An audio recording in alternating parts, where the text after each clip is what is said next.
did a big project right here, you guys. I think this was at the Department of Urban Development. I think this was right around here. And it's real close to where I did some work. We downtown now. So you can see kind of all around. That's the Ameriprise building. I got a story time for that too. So you guys can kind of look at that. And I'll upload it in a minute. So what's up, y'all? Just had my low glycemic almond bar, whatever they call it. Like they say it's supposed to be less sugar. I don't know. So I ain't did one of these. It feels like I ain't did it in a minute. So I posted. I was by the Oracle building. I had to go get like a bus card yesterday. So I posted some footage of the Oracle building. It used to say Oracle. I think that's the right building. I think it is. Maybe it wasn't, but it looks like the Oracle building. I might walk down there again and just make sure I get the footage but I think it was, because there's two buildings by the Ameriprise buildings down there. And I'm gonna do a story time on that. So basically, the Department of Urban Development needed some Windows 7 migrations done around that time when I was kind of, just kind of starting off. And I just wanted to, kind of give you my observation. Give you, on that. So I wanted to just give you some footage on some of the places that I had worked at. So I think this is Digital Journal 24 or 23, 24, I believe it is. So nuts always get stuck in your mouth. Almond nuts, almonds and stuff. So there was something that just got emailed to me, and this was a position, and it was out in Plymouth. I'm going to post it. I'm going to post it as a screenshot so y'all see the kind of work that I used to do and how many, when I used to really get people a lot of jobs and stuff. And this position is only $22 an hour. It's for like a Windows 7 to Windows 10 migration.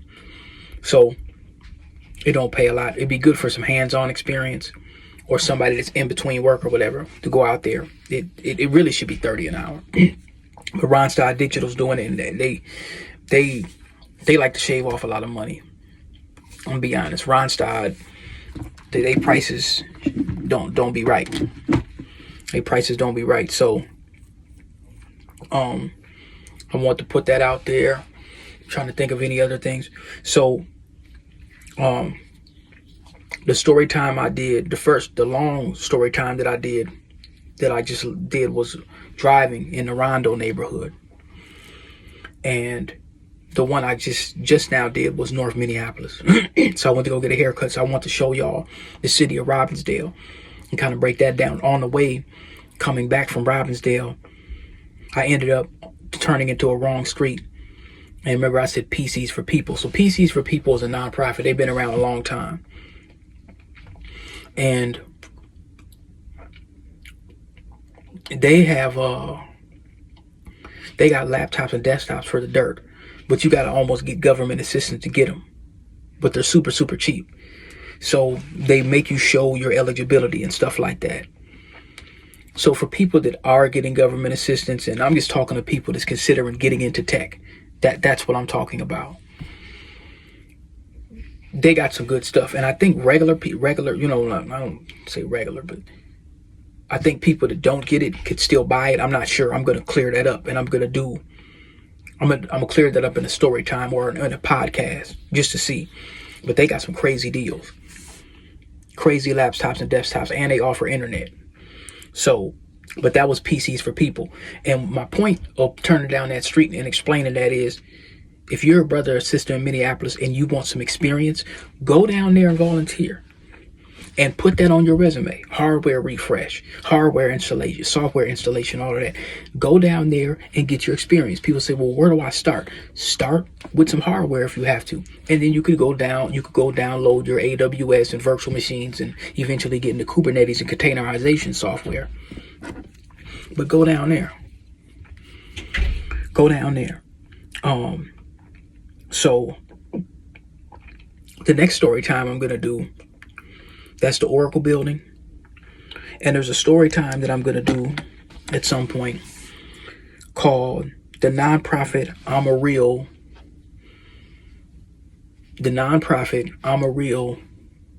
N-word hustler.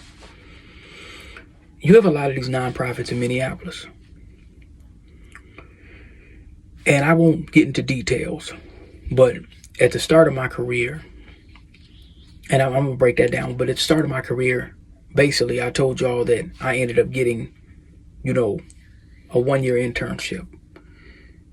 And a lot of times, what you have is, I can't think of nobody new. Okay, like you got some people that what I would consider the Sharptons or the Jesse Jacksons of the nonprofit scam / hustle. You see what I'm saying? You have a lot of that. You got a lot of that going on in Minneapolis. And some people get away with it too. Feeding our futures is just a tip of the iceberg. But when I was coming in, you had that kind of thing going on where they'll act like they looking out for you. And as soon as you don't do what they tell you to do, it's the brothers ain't right. It's one of those things. So they come under the guise of mentorship, and then they hit you with the, as long as you don't do what they want you to do, and you're young, and you're kind of like, okay, this is an OG, this is an older guy. They misguide you. They hit you with the big Eugene. They Eugene Henley you. They hit you with that. Oh, I'm community. And they line their pockets. And as soon as you don't do what they tell you to do or ask you to do, it's the, oh, brothers ain't right. They hit you with that. You see what I'm saying? So I'll tell about my experience with that too. So I'm not going to get too graphic with them, but it's just got to be said, man. It has to be said, because that was my journey. That was part of my story. So I'm not gonna step on them. I'm not gonna step on them too much. But yeah, you gotta, yeah, dude, we gotta tell it. Now, there's something that I saw, and I was thinking about technology. What kind of technology could you have used in this situation? But if you got a cell phone, that should have cleared you by the cell phone towers. This is a story that I'm gonna tell real quick. Well, a story that I heard. Y'all know one of my favorite channels. And I don't tell people, I don't really promote other people's channels too much. But I was just thinking about one of my channels, because I don't like predators and I don't like corruption. But G Street News Network, I was listening to one of G Street stuff, and he was talking about how, like, there's a brother that was on his way to work. Mom and dad at home, whatever, walking on his way to work. Police picked him up. That's why my pops always used to tell me, keep your ID, all of that. Anyway, he's on his way to work. Police pick him up. There's a crime. We want you to identify this. Were you involved? This, that, and the third. He said, I don't got nothing to do with it.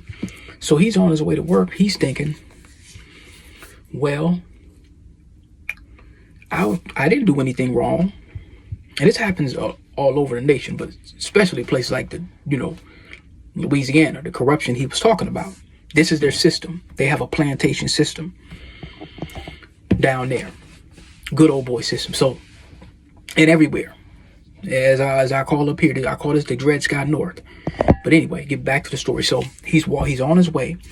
He's walking to work. The police accost him. Hey, there's something that happened. We need to take you down to ask some questions. He's like, oh, I didn't do anything wrong. I'm on my way to work. He gets in the car with him. Turns out it was a woman that was unalived, and somebody took her purse, and they arrested the brother for it.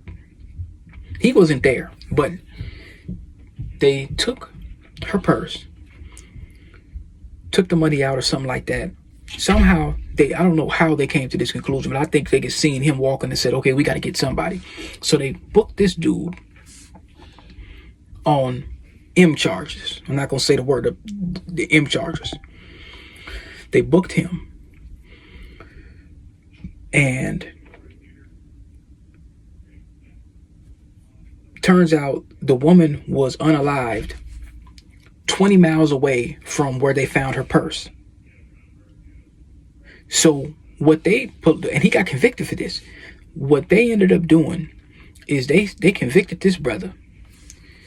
He's on his way to work. They're saying that he walked to the scene.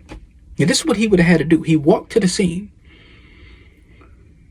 He unalived the lady, grabbed her purse, walked 20 miles away, and took the money or something like that. I think come to find out what eventually happened, her husband set her up to be unalived somewhere in Baton Rouge, Louisiana, or wherever. And I just thought about the technology. Like, I noticed there was a brother that was developing some kind of application. And that's a shame that we have to have applications on our phones and technology, because we could be accosted just like that. Now, mind you, when they book you down in East Baton Rouge Parish, in that correctional facility, they're not separating you from predators and that, right? So now this brother was innocent. So you could go into a situation like that. People say, well, I don't like it. We needed the 94 crime bill. So a lot of brothers got caught up under that. And those same, those same folks have said, man, they did the crime, they need it. They don't think they can end up like that. They don't think it can happen to them. They think that they're above everybody of the black society. Oh, that can't happen to me because I'm a Sambo and I'm safe. That's what they think. But I was thinking about what kind of technology,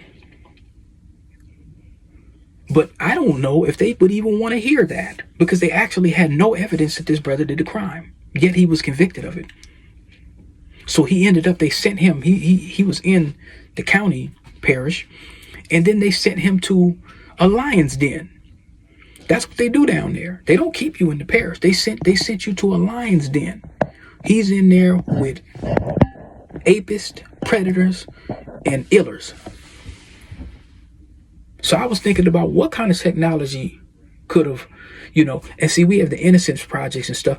The very fact that we have that tells you a lot. What kind of technology could have prevented that? Could it have been an app? His alibi was his parents. But what could have prevented that?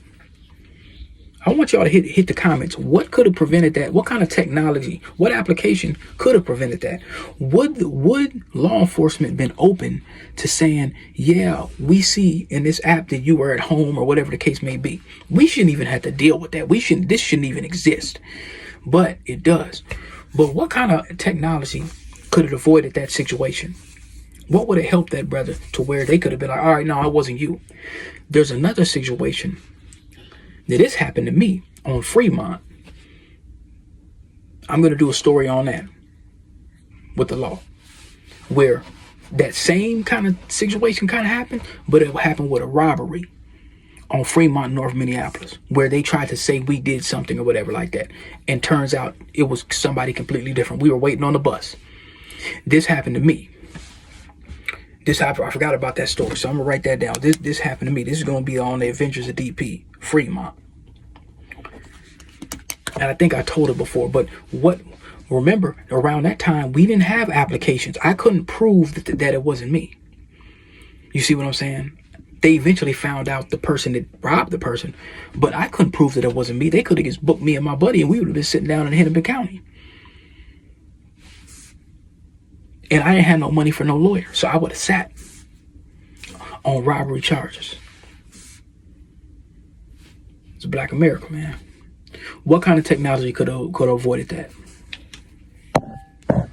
I'm asking y'all. What kind of technology could have avoided that? Now, mind you, this is before 2010. This is before 2007. I believe. I don't even think I had an apartment then. What kind of technology would have helped me then? Because we didn't have no mobile apps like that. I'm uploading this.